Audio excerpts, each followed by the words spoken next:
Kalau nilainya tinggi, extroversion lebih suka menyerap energi dengan kehadiran banyak orang.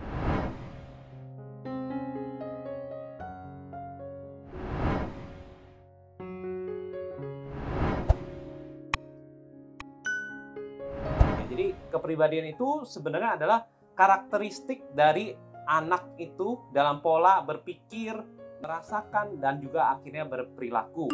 Nah, hal ini juga dapat dilihat secara keseluruhan atau per bagian. Di kesempatan kali ini saya akan coba menjelaskan tentang sebuah teori dari McRae and Costa yang memberikan singkatannya adalah Ocean, ya, Ocean dalam bahasa Inggris. Nah, dari Ocean itu pertama O. O itu adalah openness atau keterbukaan. Keterbukaan dalam hal ide baru, masukan-masukan yang baru berkenaan dengan sesuatu hal. Sehingga ini boleh dibilang anak-anak dengan nilai openness yang lebih tinggi itu mempunyai kreativitas yang lebih tinggi dibandingkan anak-anak lainnya. Lalu juga yang kedua adalah C, conscientiousness. Kalau misalnya dalam bahasa Indonesia mungkin kita bisa terjemahkan dan lebih teliti, lebih disiplin, lebih rapi, gitu ya. Jadi anak-anak dengan nilai C yang lebih tinggi ini akan lebih cenderung mempunyai kebiasaan untuk lebih rapi dibandingkan anak-anak dengan nilai yang C yang rendah. Lalu ada 3 extraversion. Jadi di mana anak-anak yang mempunyai kepribadian, bukan hanya anak-anak tapi juga orang-orang yang mempunyai kepribadian di mana lingkungan sosial atau orang-orang lain itu apakah membuat dia lebih bersemangat atau sebenarnya kehadiran banyak orang lain membuatnya lebih stres, lebih energinya lebih terserap, ya.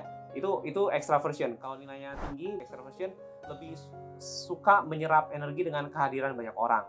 Dan keempat adalah A, agreeableness. Jadi kemudahan untuk anak ini untuk dapat bekerja sama dengan orang lain. Ini mungkin kita dapat rasakan juga dengan orang-orang yang agreeableness tinggi itu adalah orang-orang yang kalau kita dekati biasa rasanya positif, ya, lebih enak karena mudah diajak ngobrol, mudah diajak kerjasama dan lain sebagainya. Dan yang kelima adalah N, neuroticism, atau misalnya ada istilahnya ada kestabilan emosinya. Apakah anak ini yang tipe yang lebih pencemas daripada yang lainnya? Apakah anak ini tipe yang khawatir akan satu hal melebihi yang lainnya?